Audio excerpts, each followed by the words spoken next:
Queridos amigos, muchísimas gracias. Estamos de vuelta para continuar con la tercera ponencia, estaría número 3 del Congreso Internacional de Urgencias Psicológicas, Protocolos de Comportamientos Suicidas. Queridos amigos, vamos a iniciar con esta tercera conferencia. Agradecerles a todos ustedes. Les pido de manera muy especial que se queden igual hasta el final para que puedan escuchar toda la información. De igual manera, vamos a hacer un sorteo el día de hoy y pues todos aquellos quienes han entrado por la certificación puedan ganarse estos premios. La conferencia de continuación está a cargo de la magíster Valeria Bayas. Presentamos a nuestra experta de la jornada. Ella es magíster en psicoterapia infantil y adolescente, maestrante en psicoterapia, especialista en suicidología, diplomados en internacional en psicología de emergencias de intervención en crisis, internacional en adicciones y otras conductas adictivas, terapia gestalt y psicoterapia en pareja y familia. Damas y caballeros, en este momento compartimos con la magíster Valeria Bayas el tema diversidad y minorías, comprensión de factores de riesgo suicidas en poblaciones vulnerables y discriminadas. Queridos amigos, damos la bienvenida a nuestra experta de la jornada. Muchísimas gracias. Valeria, qué gusto. Todo sube a la plataforma de COIS. Le he nombrado como coanfitrión para que pueda compartir la información y la escuchamos fuerte y claro en este momento. Bienvenida.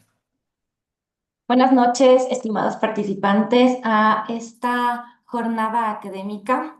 Muchas gracias justamente la invitación acá a ustedes como equipo. Sí, justamente vamos, antes de comenzar, quiero que, bueno, vayamos pensando un poco por un momento. ¿Qué pasa cuando el sufrimiento de una persona no solo viene de lo que siente, sino también del lugar en el que vive? De cómo es tratada esta persona y de las oportunidades que no tiene. Y es que, bueno, es importante conocer que hoy en día el tema del suicidio no puede entenderse únicamente como un problema individual. Es un fenómeno profundamente humano, pero también es la parte social.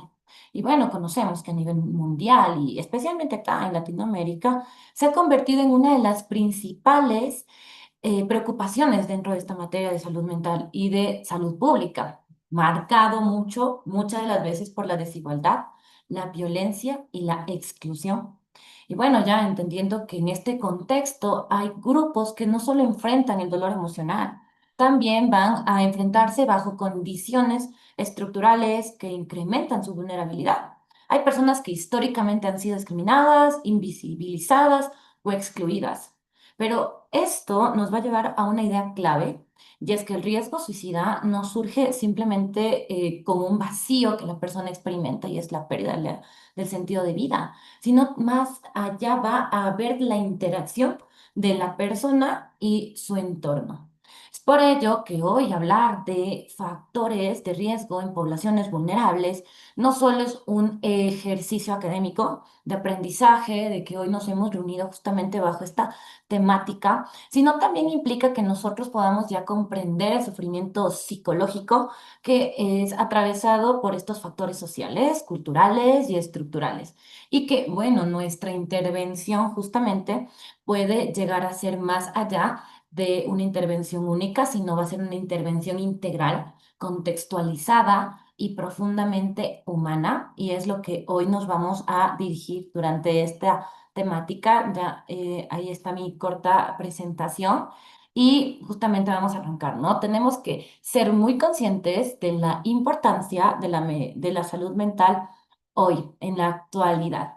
Bueno, y como yo justamente les había mencionado, que el suicidio sí constituye un problema prioritario dentro de salud pública a nivel global, a nivel regional. Y es que esta problemática ha mostrado un incremento progresivo y especialmente se ha enmarcado en estos contextos por desigualdad social, violencia estructural y acceso limitado a servicios de salud.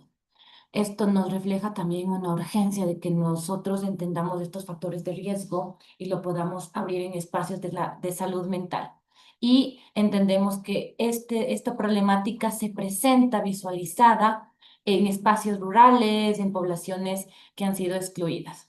Bueno, el suicidio no solamente se va a dar por este factor individual o patológico, sino es un fenómeno multidimensional.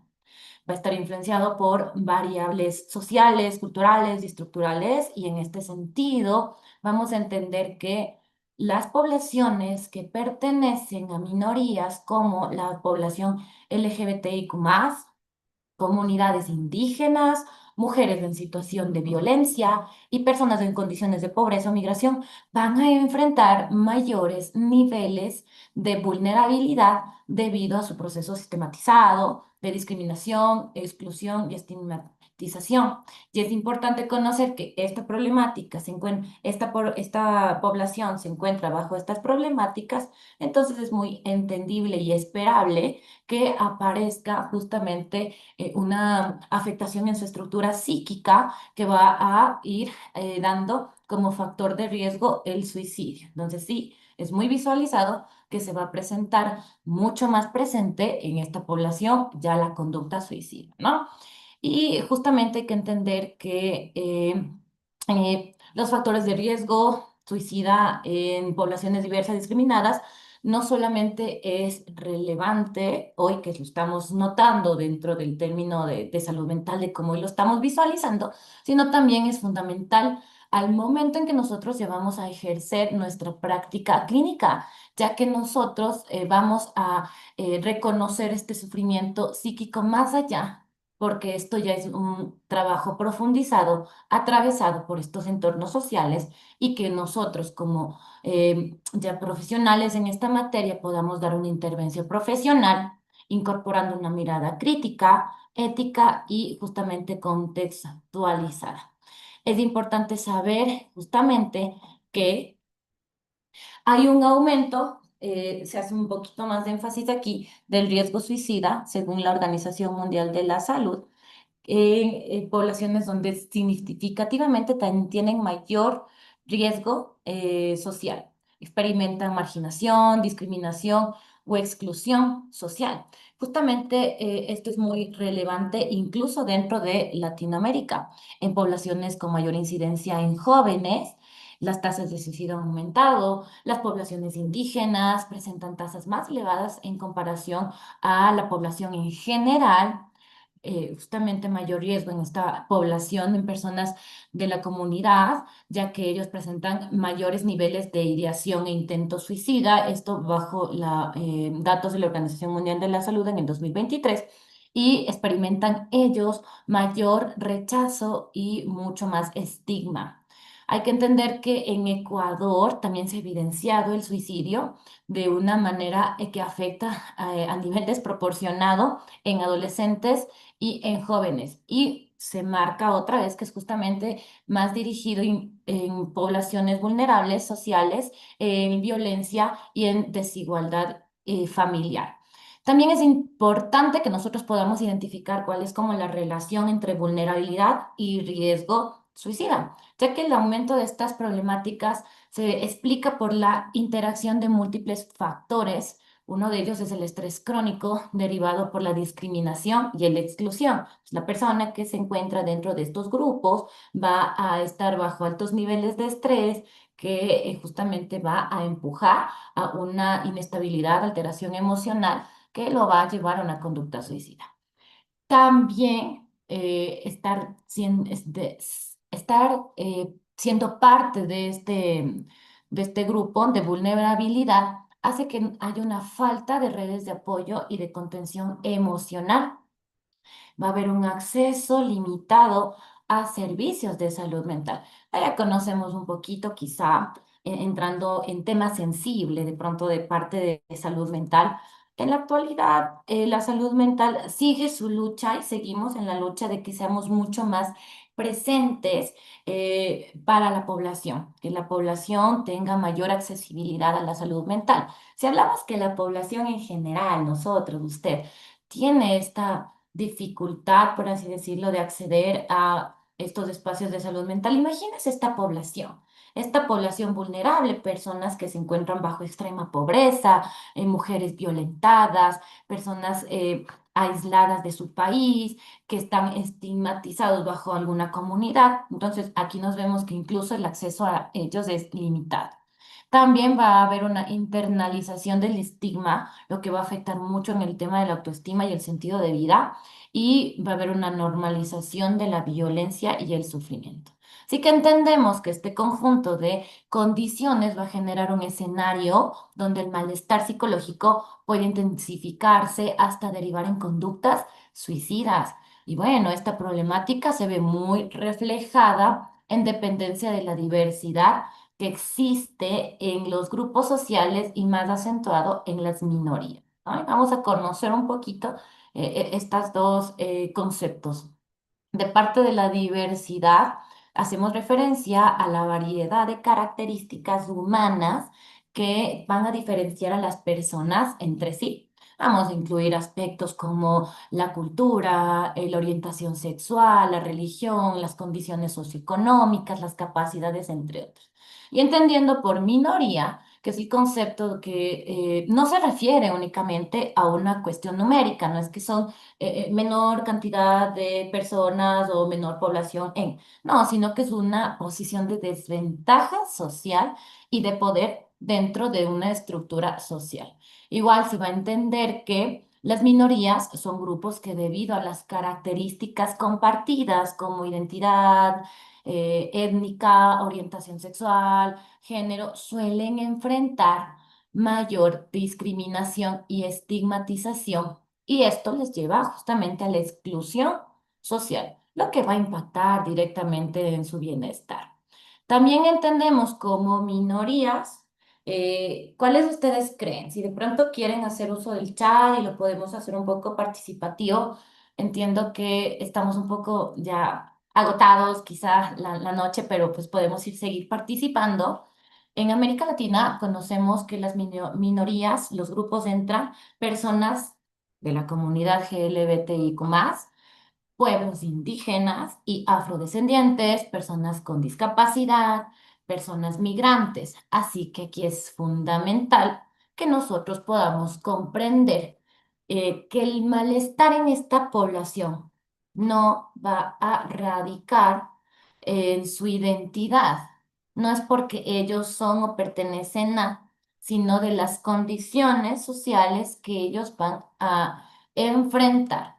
Súper punto importante al momento nosotros como psicólogos o vayamos ya a hacer una intervención justamente dirigido a este grupo minoritario, porque no nos vamos a dirigir a es que tú tienes que entrar o encajar en una idea social aceptable, no, sino que es que esa no es tu fuente de sufrimiento, sino es como tú al pertenecer en ese grupo estás bajo condiciones sociales adversas y esto va a provocar que caigas en cuadros que lleve a una conducta suicida y el suicidio como tal.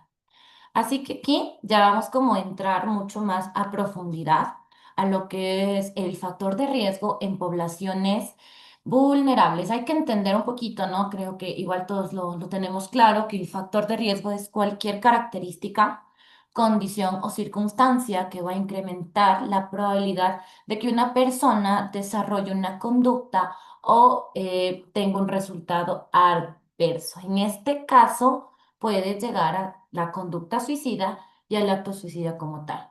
Entonces, los factores de riesgo no son causas directas ni determinantes por sí solos, sino actúan en interacción con otros factores. Esto es importante, de pronto no tomamos muy en cuenta los otros contextos, los otros factores que puede estar implicando en el sufrimiento de la persona y a veces nos fijamos únicamente en la parte superficial o lo que aborda. Y hoy conocemos que no, que también actúan de manera interactiva con otros factores, que esto hace que aumente la vulnerabilidad de un individuo o un grupo frente a determinadas problemáticas.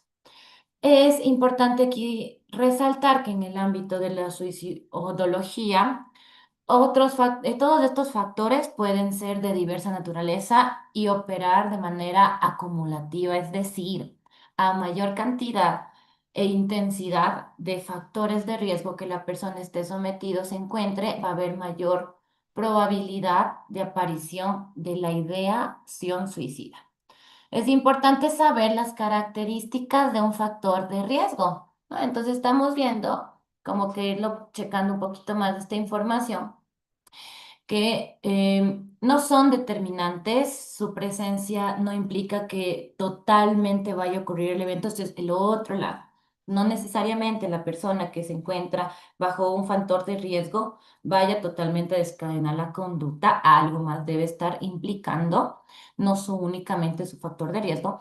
También es importante entender que son multifactoriales, es decir, que van a interactuar entre factores biológicos, factores psicológicos y factores sociales. Son acumulativos, lo que mencionaba. El riesgo va a aumentar cuando se va a presentar varios factores simultáneamente y son dinámicos porque cambian a lo largo del tiempo y según el contexto. ¿Ok? Es como hoy estamos justamente tocando el tema directo de el factor de riesgo, los factores de riesgo, hay que entender muy bien cómo es que los factores de riesgo se presentan, están estructurados. Entonces tenemos los tipos de factores de riesgo en el suicidio y bueno, de acuerdo con la Organización Panamericana de Salud, se puede identificar que hay factores de riesgo individuales, esto es decir, que la persona puede estar teniendo depresión, consumo de sustancias, a lo mejor tiene una historia previa de intentos dentro de su historial de vida, eventos traumáticos, duelos no procesados, todo esto como factores internos. Hay los factores interpersonales que ya van a ser con el medio cercano, conflictos familiares, aislamiento social, problemas en el grupo social y también tenemos los factores estructurales o sociales como tal. Y aquí es ya donde se visualiza, ¿no? La persona está bajo circunstancias de pobreza, de discriminación, hay un acceso limitado a la salud mental. Entonces, ok, desde aquí nosotros vamos realizando nuestra evaluación para ir identificando si la persona que estamos tratando o si ya de plano hacemos dentro del ejercicio clínico, estamos frente a un consultante que se encuentra en algún grupo vulnerable, hay que ir identificando sus factores de riesgo porque entendemos que si se presentan factores de riesgo, trabajamos los factores de riesgo y también podemos darnos paso a factores protectores que más adelante lo iremos conociendo.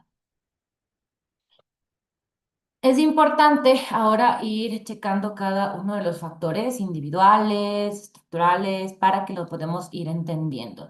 Y bueno, pues aquí también se enfatiza mucho que los factores de riesgo deben ser comprendidos dentro de un contexto, dentro del contexto de vida del consultante, para que nosotros evitemos esta mirada que solamente se reduzca a la sintomatología y a partir de la sintomatología yo te diagnostico bajo una sintomatología. No. Es importante que nosotros podamos tener esta mirada amplia, mucho más si estamos trabajando con poblaciones vulnerables. Esto nos va a permitir que podamos entender que los factores no van a depender únicamente del individuo, sino también de condiciones estructurales como la desigualdad, la exclusión social.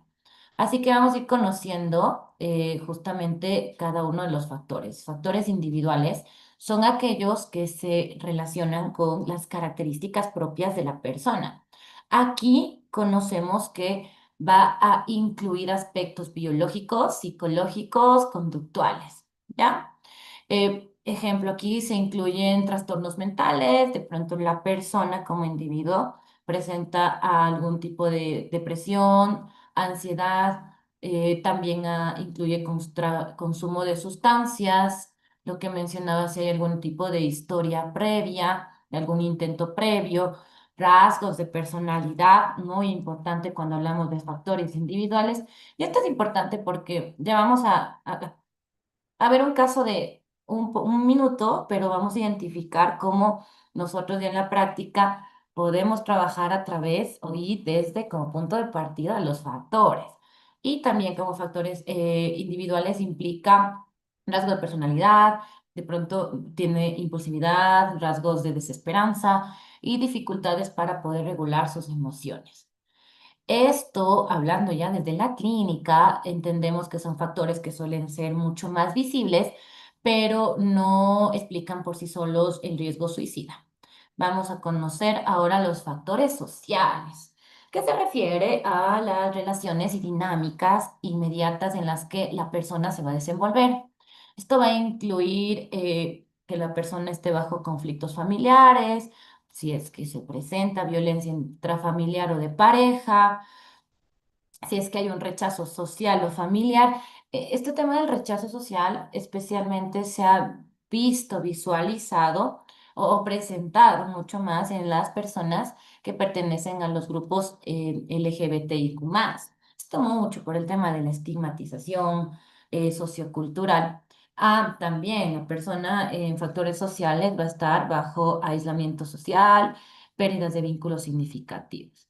Es decir, en contextos, y justamente aquí haciendo eco a nuestra sociedad, la red familiar puede ser tanto un factor protector, pero también puede ser un factor de riesgo.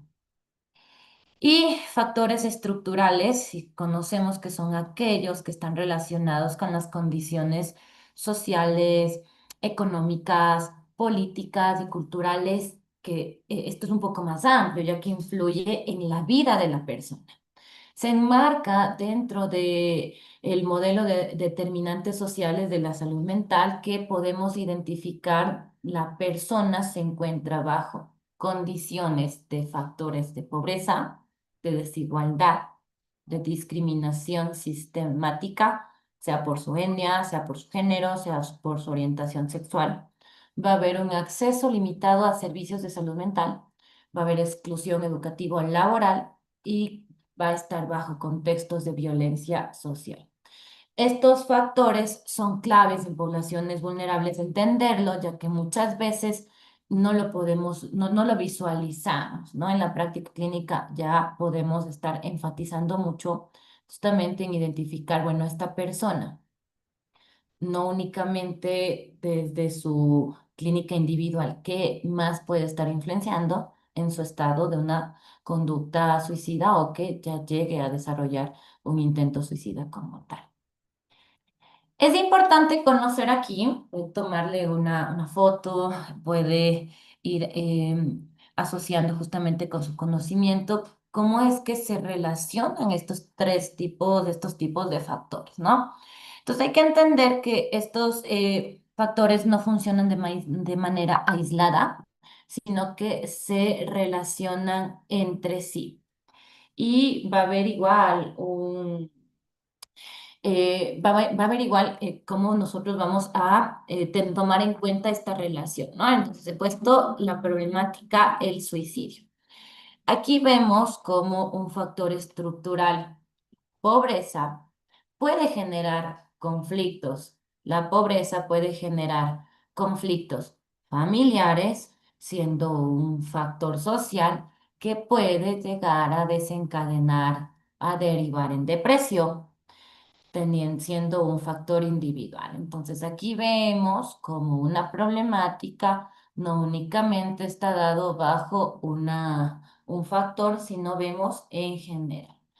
Entonces es muy coherente que nosotros podamos entender cómo desde un modelo ecológico del comportamiento humano ampliamos la intervención utilizando esta relación de los factores dentro de ya nuestra práctica clínica. Y aquí está un caso súper breve, pero muy claro de cómo ya podemos entender los factores de riesgo que interactúan en la persona y que justamente van a llevar a desencadenar o desarrollar una conducta suicida. Entonces, Juan es un nombre obviamente ficticio, ya que igual la imagen es tomada al azar, pero adolescente indígena en Ecuador a nivel estructural, vive en pobreza y enfrenta discriminación étnica. A nivel social, su familia invalida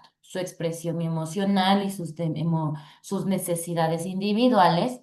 Y a nivel individual desarrolla síntomas depresivos y sentimientos de desesperanza. Aquí nos podemos dar cuenta cómo es que ya emerge, aparece la interacción de todos estos tipos de factores, de estos tres factores, para que se vaya a desencadenar la problemática. En este caso, se desencadena un riesgo suicida o un suicidio.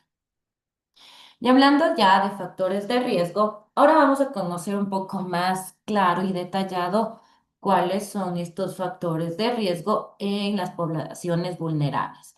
Si usted en algún momento ha tenido la oportunidad de trabajar justamente con esta población, con poblaciones vulnerables, o está interesado justamente en cómo estudiar esta población, aquí vemos a nivel individual.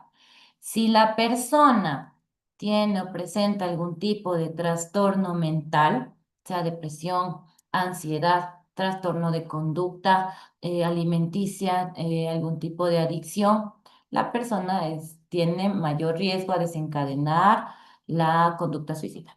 Si la persona tiene igual bajo autoestima o tiene un historial de trauma a nivel individual, mayor tendencia.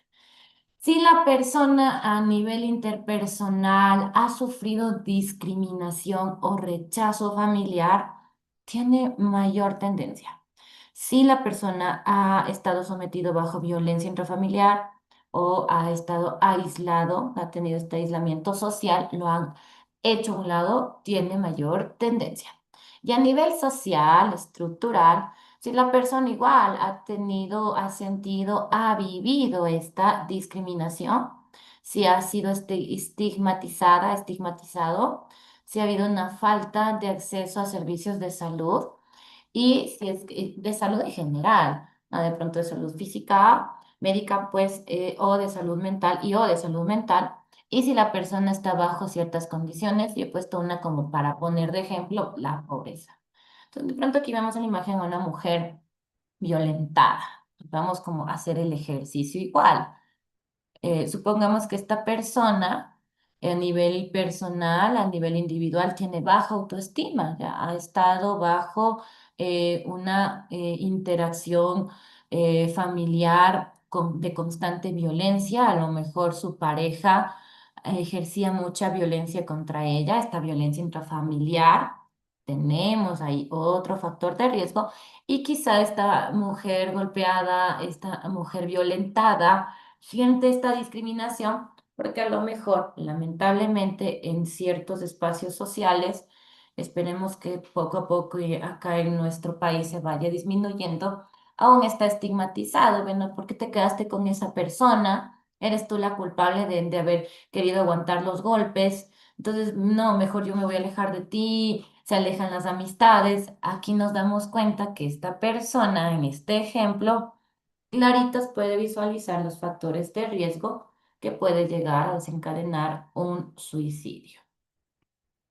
Aquí ya vamos a ir comprendiendo entonces cuáles son los efectos que puede llegar a causar la persona, la población que está dentro de una población que puede estar sufriendo de discriminación y rechazo. Y es que hay que ir entendiendo que la discriminación, constituye un determinante social crítico de la salud mental, especialmente como lo hemos visto en toda esta charla, lo hemos escuchado, va a estar presentado en poblaciones vulnerables, ya que son experiencias que la persona constantemente ha estado repitiendo en su vida.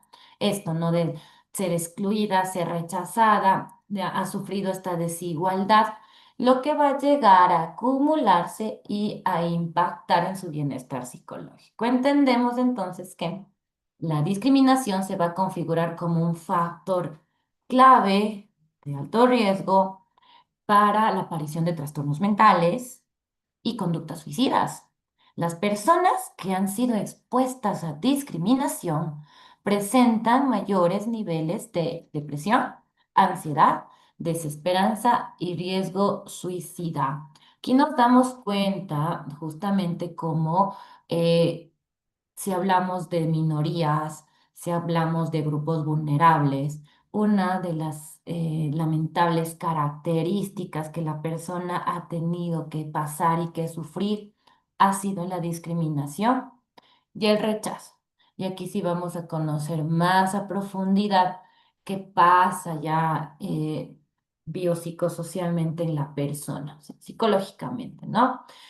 Bueno, el impacto psicológico es bastante presente. El rechazo social va a afectar en una de las necesidades básicas de la persona, su sentido de pertenencia, ¿no? Otro puntito de referencia para que nosotros nos fijemos por dónde abordar. De pronto esta persona viene deprimida, decaída porque quizás es rechazada por su familia y quizá abordamos por otros lados y no vemos esta profundidad, ¿no? Entendemos que va a afectar en una de sus necesidades humanas básicas, lo repito ahora, en su sentido de pertenencia.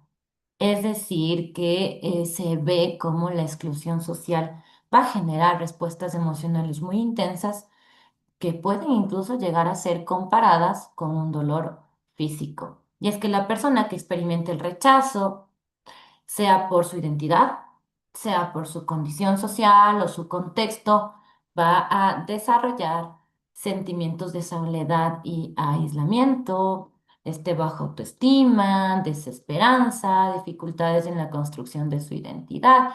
Es importante resaltar que en poblaciones como de la comunidad LGBTIQ+, las mujeres en situaciones de violencia, los grupos de étnicos minoritarios, van a estar muy marcado este rechazo y suele ser muy sistematizado, por lo que va a acumularse muchos factores de riesgo y va a haber una internalización de justamente estos sentimientos de discriminación y rechazo.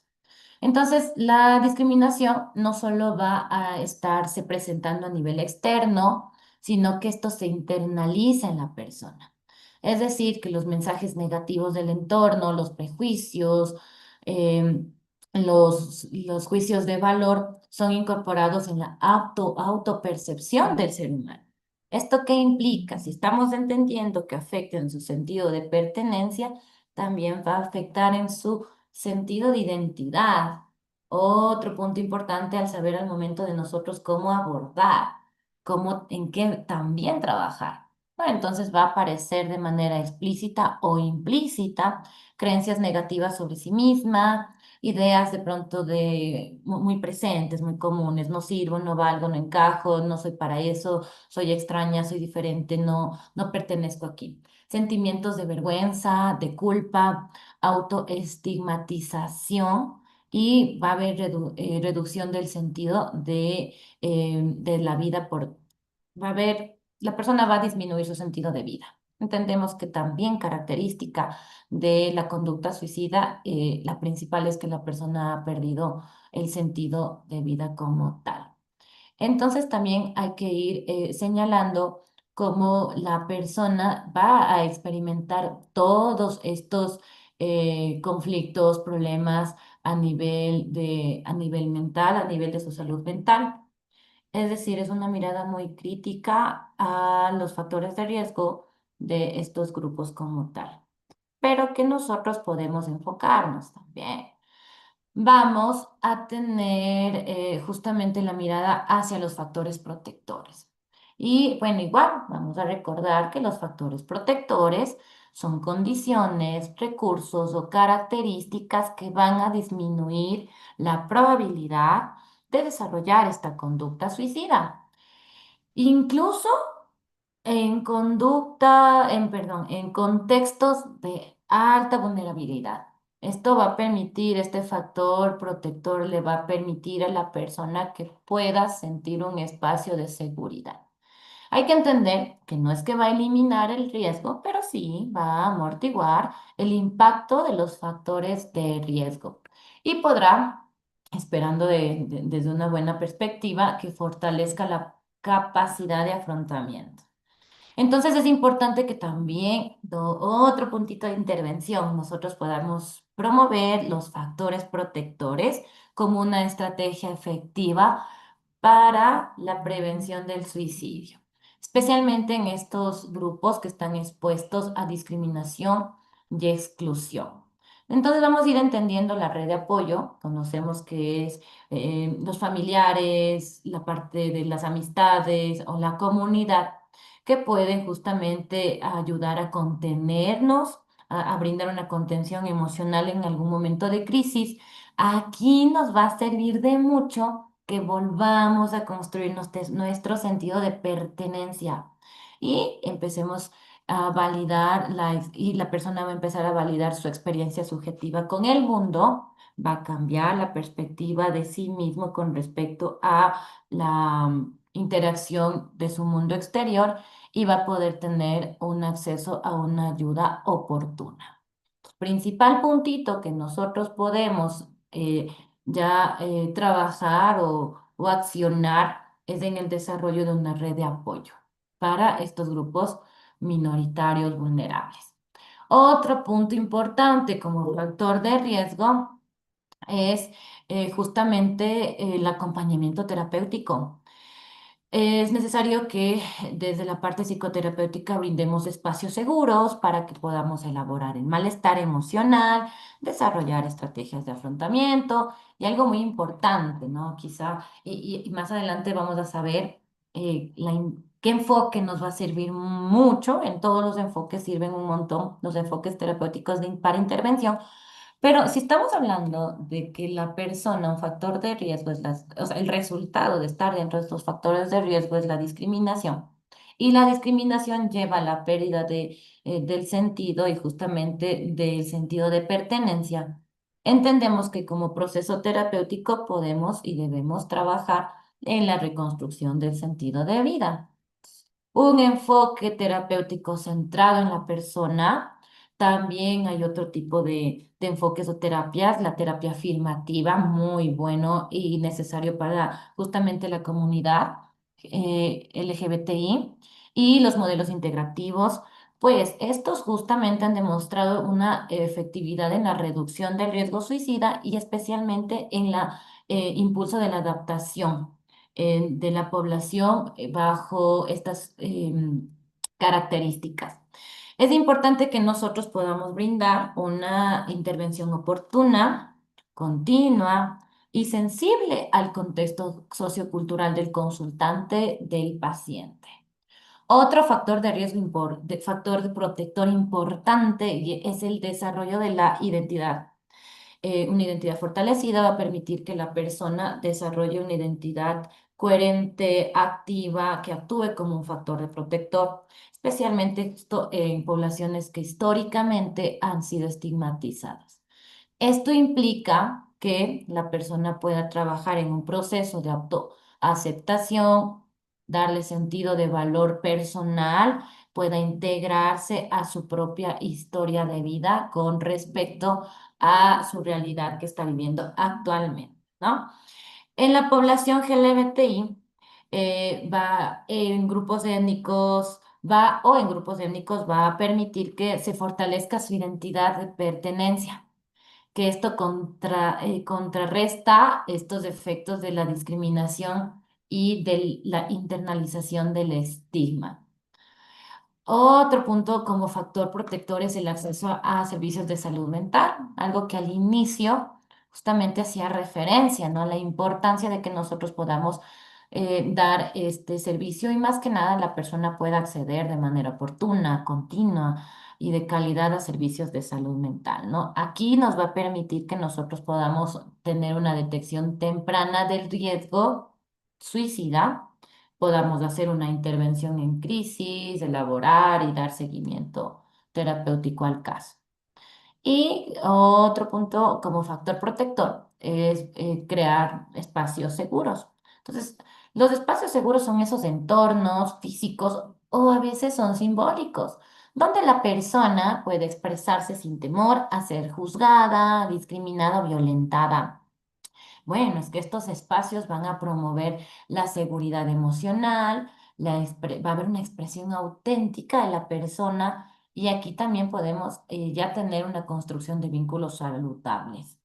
Es importante y muy relevante para poblaciones vulnerables, justamente los espacios seguros, ya que va a contrarrestar otra vez los efectos del rechazo social y la exclusión. Entonces vemos cómo ya la otra mirada desde los factores de riesgo que hace que que se encuentre la persona, en este caso el grupo vulnerable, la diversidad, la minoría contrarresta cómo nosotros también podemos abrir estos espacios de estos factores protectores. ¿Y qué vamos a hacer nosotros como psicólogos? Ya cuál va a ser nuestro rol y cómo vamos a ir haciendo un enfoque.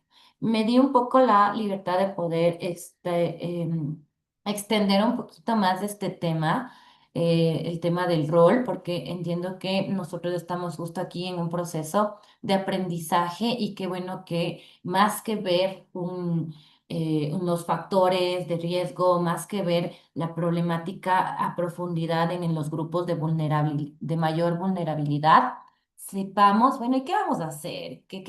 ¿Desde dónde podemos partir? Y ya nos llevemos con alguna idea, algo construida para ya abordar, ¿no? Entonces, nosotros como psicólogos podemos manejar un abordaje del riesgo suicida en poblaciones vulnerables. De, a- a- y nos vamos a exigir justamente una mirada que trascienda no solo a la parte individual, sino que vamos primero a adoptar un enfoque ético contextualizado y basado en derechos. Es importante ya, es otra materia justamente que nosotros estamos con la obligación de respaldar justamente los derechos de nuestros consultantes, nuestros pacientes. Esto va a implicar que nosotros podamos reconocer el malestar psicológico y que no puede separarse de las condiciones sociales en las que se produce justamente esta problemática. Es importante que nosotros podamos hacer un enfoque ético y no discriminatorio. Bueno, el ejercicio clínico siempre debe basarse y claro, cada uno de nosotros ya lo hacemos, lo manejamos desde el respeto, la dignidad y la no discriminación. El momento en que nosotros como psicólogos, como terapeutas podamos reconocer los principios justamente que incluye los grupos vulnerables, bajo cuáles son las condiciones que la persona está teniendo. Nosotros nos podemos reconocer los sesgos que primero nosotros tenemos. Entonces, súper importante al momento de abordar estas problemáticas de grupos vulnerables, porque a veces de nosotros podemos partir algún tipo de estigmatización, de sesgo, de prejuicio. Entonces, nosotros sí debemos de hacer nuestro trabajo interno con respecto a reconocer nuestros sesgos, nuestros juicios porque nos va a permitir evitar prácticas que estén estigmatizadas, ¿no? Y vamos a poder garantizar y generar un trato equitativo. Entonces es importante esta intervención para que podamos nosotros manejarlo. Hay que tomar en cuenta que cuando estamos manejando casos de poblaciones vulnerables, una intervención no ética puede reforzar las experiencias previas de exclusión, discriminación, y eso va a aumentar muchísimo nuestro riesgo, el riesgo suicida de esta persona. Ahora vamos a trabajar mucho una escucha activa. Es la actitud del psicólogo frente a la persona que está en ese momento escuchando, atendiendo. Entonces, no solo es oír, sabemos que la escucha activa es comprender y legitimar la experiencia subjetiva del paciente, cómo el paciente, cómo el consultante mira su mundo interno, y su relación con su mundo exterior.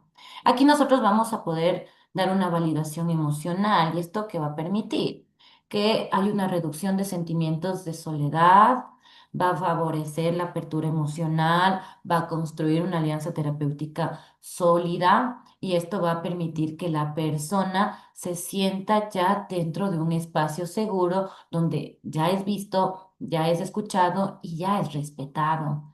Es decir, es un aspecto fundamental para la persona que ha sido invalidada y silenciada. También es importante que nosotros podamos comprender cómo vamos a intervenir y podamos generar intervenciones culturalmente sensibles. Es que en contextos, por ejemplo, acá como país, Ecuador, hay que ir entendiendo cómo la persona socioculturalmente se encuentra. Es decir, nosotros vamos a generar una validación de las consideraciones que la persona tiene, sus creencias, sus valores, sus prácticas culturales. Vamos a hacer una mirada justamente a ello y poder adaptar nuestras técnicas, nuestras estrategias, nuestro abordaje terapéutico ubicado al contexto cultural, social que nuestro consultante se encuentra. Y esto también nosotros podemos darnos cuenta y reconocer cuál es el impacto de los factores estructurales de la persona que está siendo atendida de este grupo minoritario. Es importante que nosotros podamos también ir reconociendo, bueno, qué enfoques nos puede permitir una mayor abordaje con poblaciones vulnerables. Y es que tenemos como una alternativa bastante buena la terapia centrada en la persona, que pues son basados en los postulados de Carl Rogers, donde este enfoque va a priorizar la empatía, la aceptación incondicional y la autenticidad, súper importante y especialmente útil para generar espacios seguros y favorecer la autoexploración. Entendemos también que esta terapia tiene como otro fin principal muy bueno, que es la persona puede identificar y crear su yo, puede trabajar en cómo crear su imagen con respecto a sí mismo y con respecto al mundo. Entendimos básicamente cómo quitamos ese sesgo que deja la discriminación, que le quita este sentido de identidad, este sentido de pertenencia y aquí, bajo esta terapia centrada en la persona, le brindamos ese espacio para que se vuelva a reencontrar y pueda volver a desarrollarse bajo una identidad propia, ¿no? La terapia afirmativa, y aquí me voy a quedar un poquito, de pronto, si lo hemos conocido o vamos a conocerlo un poquito más ahora, está enfocada en poblaciones LGBTIQ+, porque busca validar la identidad, reducir el impacto del estigma y fortalecer la autoestima. Y bueno, esta terapia se basa en la comprensión de que el malestar, escuche bien, surge de la discriminación y no la identidad de sí mismo, ya que la terapia afirmativa va a ser un enfoque psicoterapéutico para, diseñado para trabajar con personas de diversidad sexual y de género. Bueno, y el objetivo principal es que podamos validar, apoyar y fortalecer la identidad del consultante, reconociendo que su malestar no proviene de quién es él, de por qué esa persona ha elegido identificarse como tal, sino más bien que viene de una discriminación del contexto en donde está viviendo. Bueno, este enfoque va a fundamentarse mucho en el modelo de estrés de minorías de Meyer, establecido en el 2023, lo cual él plantea que las personas pertenecientes a minorías experimentan un alto nivel de estrés. Y es uno justamente de los factores que aparecía en la persona, ¿no? Va a estar sometido este estrés va a aparecer debido a su rechazo social, a una estigmatización, a la violencia constante que experimenta y justamente a la transgresión de sus derechos como tal. Así que como principio central de esta terapia es que la identidad de la persona no es el problema, es el contexto que la invalida. Entonces, ¿qué hacemos nosotros o qué hace el terapeuta afirmativo? Nosotros primero vamos a validar su identidad, vamos a reconocer y respetar la orientación sexual o la identidad de género de la persona, del consultante, y vamos a evitar cuestionarlo como si fuera un problema clínico. Lo importante, por ejemplo, es que nosotros le podamos decir que lo que siente es válido, que su identidad no es algo que necesite cambiarse. Como segundo punto dentro de esta terapia afirmativa es contextualizar el malestar, y es que va a ayudar al consultante que pueda entender que su sufrimiento puede estar relacionado con experiencias de discriminación. Le podemos decir, ¿no? De pronto tiene sentido que esta persona se sienta así por lo que ha vivido constantemente en un círculo de rechazo. Como tercer punto es importante trabajar en el impacto del estigma, ¿no? Esto nos fija mucho a ya identificar las creencias internalizadas de la persona, creencias dirigidas a culpas, a vergüenzas, a rechazos, y que aquí podamos promover mucho más una autoimagen más positiva. Como cuarto punto, como terapia afirmativa, es el fortalecer redes de apoyo. Básicamente nosotros exploramos los vínculos seguros y vamos a promover espacios donde la persona pueda sentirse auténtica. Otro punto, el quinto, es cómo desarrollamos en el consultante este tema de resiliencia. Es decir, la persona va a poder desarrollar justamente recursos personales frente a esta problemática y va a reforzar su identidad, autoestima y sentido de vida, ¿no? Y como último enfoque que podemos trabajar es un enfoque de derechos humanos, justamente muy enfocado en que el consultante, el paciente tenga muy en cuenta que también goza de derechos y que también es un ente activo dentro de la sociedad. Antes de finalizar, ha pasado súper rápido esta charla y me ha gustado mucho que hemos puesto la mirada justamente a abordar el principal objetivo y es que nosotros podamos identificar la problemática y de la problemática ir ubicando cuáles son sus factores de riesgo, cuáles son sus factores protectores y también que nosotros podemos actuar ya desde nuestro rol como psicólogo, como terapeuta, y pues me he dado esta libertad de acercarles un poco más a desde qué perspectiva podemos abortar. Así que vamos a recordar justamente que es importante reconocer e identificar los factores de riesgo que están presentes en poblaciones vulnerables, ya que si nosotros hacemos esto va a permitir que podamos hacer una intervención oportuna y eficaz frente a las conductas suicidas. Quiero agradecer a cada uno de ustedes que han tenido esta buena predisposición para tener este proceso de aprendizaje justamente aquí a través de esta charla de este tema, que a veces son temas que no lo tocamos, no lo vemos directo, pero hoy nos damos cuenta que es un tema muy presente, muy necesario de abordar. Muchísimas gracias, Valeria, y sobre todo el agradecimiento por el tiempo que nos ha permitido compartir con usted, Valeria. Psicolets, atención psicológica, su marca, ¿no es cierto? Muchas gracias, es muy bonita la marca. Queridos amigos, en este momento, por favor, tenemos unos cuantos minutos para las respectivas preguntas, dudas que por favor lo puedan plasmar en este momento, tanto desde la plataforma Zoom como de www.capacitacionescoex.com, por favor, para poder hacerle llegar a nuestra experta de la jornada. De igual manera, queridos amigos, a ustedes mencionar que terminado esta charla, no se vayan porque tenemos un sorteo que participan todos nuestros amigos quienes en este caso optaron por la certificación de aprobación. Doménica nos dice, perfecto, no, estoy equivocado acá, perdón. Vamos, Carlos. Carlos nos dice lo siguiente, por favor, para usted. En la terapia afirmativa se brindan herramientas para que la persona pueda afrontar el estrés minoritario. Sin embargo, ¿cómo se puede ayudar a que el paciente mantenga estas herramientas y no vuelva a verse tan afectado, considerando que seguirá viviendo en una sociedad donde existe discriminación? Valeria. Muy bien, bueno, es importante entender que la terapia afirmativa lo primero es que no busca eliminar el estrés minoritario porque la discriminación lamentablemente va a seguir existiendo.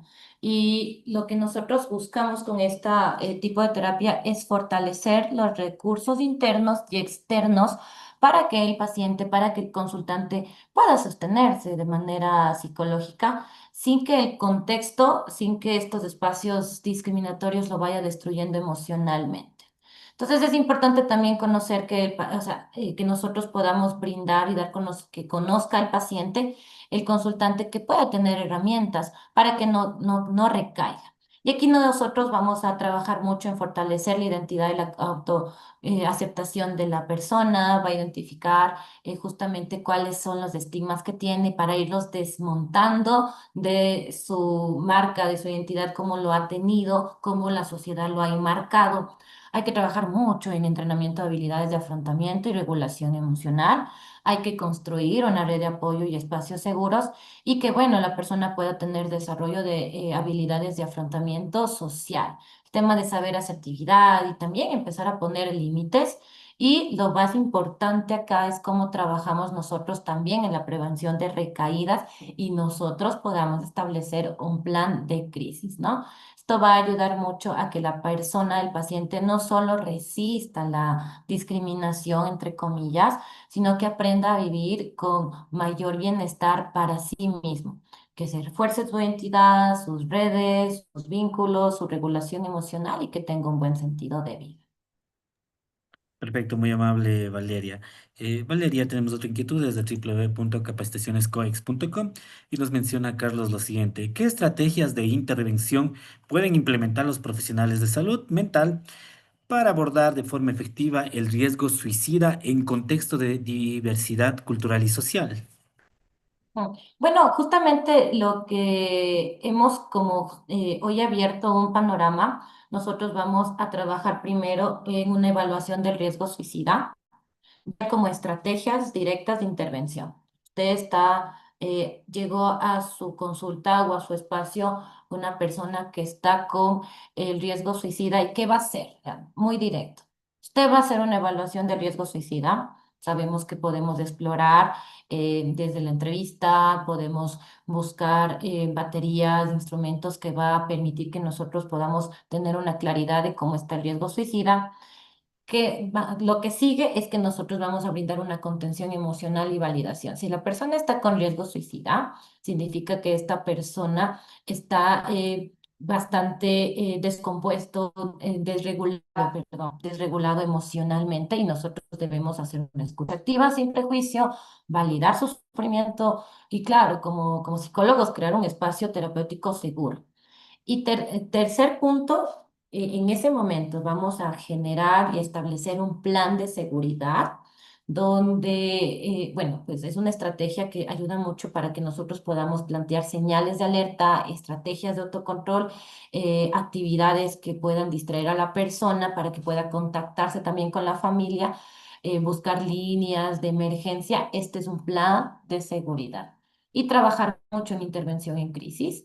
Ahí es el momento donde nosotros no podemos dejar sola a esta persona, debemos activar una red de apoyo inmediata, seguir los protocolos que a veces nosotros nos manejamos, derivar a el servicio de salud más pronto y necesario, asegurarnos de que esta persona tenga un buen acompañamiento y pues coordinarlo con los otros servicios de salud. Finalmente, fortalecer los factores protectores, haciendo énfasis en lo que hoy hemos tratado, la construcción de redes de apoyo, fortalecer vínculos significativos, formar que tenga la persona actividades, metas mucho más plasmadas con sentido, trabajo de la autoestima y el sentido de vida. Y ya, pues vamos a trabajar en psicoterapia, focalizada en varios aspectos con respecto a la persona que está sufriendo esta crisis emocional o está bajo una conducta de riesgo suicida. Y el trabajo con el entorno. Entonces, es como una respuesta desde el cero, desde el minuto cero de abordaje hasta más adelante cómo seguirlo abordando. Gracias, Valeria. Valeria, Cristina nos menciona: dentro de nuestro contexto donde la discriminación y el estigma están presentes, ¿qué recursos tenemos para poder promover las habilidades de afrontamiento si los factores de riesgo se encuentran en la familia y la sociedad? Bueno, hay que ir entendiendo en este punto qué otras redes de apoyo alternativas podemos construir.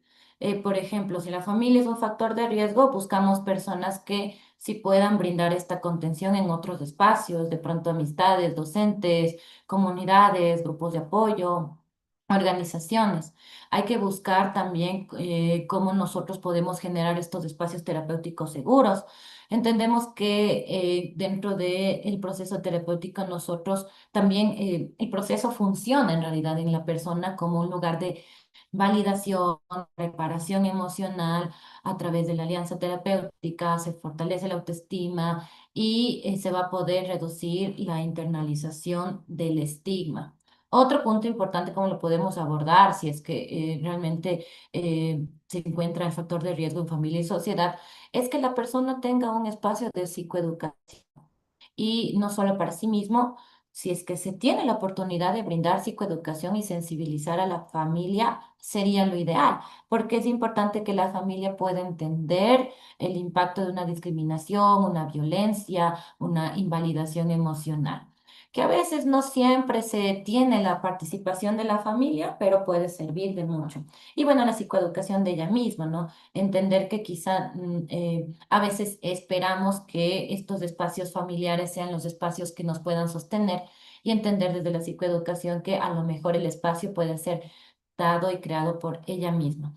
Eso nos invita mucho a trabajar en el fortalecimiento de su identidad, de su sentido de vida, que pueda aprender a regular sus emociones, pueda manejar situaciones de conflicto. Y pues nunca está de más el accionar de nosotros, que si podemos articular con recursos institucionales, comunitarios, también va a servir de mucho. Con eso no nos quedamos solo a la espera de que los grupos como la familia, la sociedad, los amigos sean los que vayan a intervenir y abordar y sostener, sino que también tenemos otras alternativas.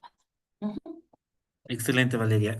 Justo lo que usted ha mencionado es importante y como profesionales tenerlo muy claro para el momento de afrontar en la vida real con nuestros pacientes, el diario vivir, ¿no? Como profesional, que es muy importante tener todas estas herramientas a la mano. Valeria, bueno, estamos llegando a la parte final. Más bien, muchas gracias por usted conectarse igual hasta horas de la noche. Nuestros amigos también desde México, desde Colombia, desde Perú y desde Ecuador, pues gustosos de poder compartir con usted. Un mensaje, Valeria, que nos pueda otorgar a todo el público, por favor, que nos encontramos. Tenga la bondad, le escuchamos.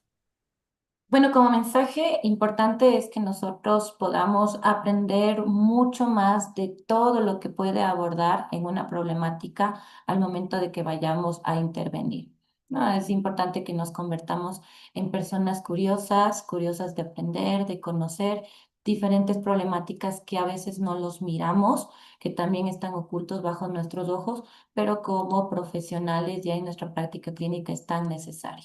Pues les animo, les invito a ustedes que hoy se han podido reunir acá, incluso a esta hora, a que sigan nutriéndose de mucho conocimiento. El hecho de que nosotros podamos abordar varios temas nos va a permitir saber cómo mejorar en nuestra práctica clínica. Ujú. Gracias, Valeria, muy amable su mensaje y le agradecemos de COES Capacitaciones, del Instituto Azteca de México y, como no, también de todos nuestros amigos quienes estamos en el evento. Bueno, vamos. Nos dice, buenas noches, Valeria. Disculpe, ¿cómo podríamos contactarnos con usted? Valeria, no sé si podemos compartir igual la página de usted o tal vez sus redes o si nos permite aún más el WhatsApp de su perfil profesional, por favor, que nos comparta. Ya, ahora mismo voy a volver a compartir la presentación. Estoy como añadiendo el WhatsApp para que nos podamos ver por allá. Entonces, Perfecto, ahorita perfecto. mismo. Mientras tanto, amigos, de igual manera agradecerle a Valeria por su tiempo y los aplausos también que se hacen ver de todos nuestros amigos quienes están en la plataforma. Esos corazones también. Muchas gracias, queridos amigos, por estar a estas horas de la noche. Esta ayuda de aplausos me encanta, la verdad. Y gracias, más bien, Valeria.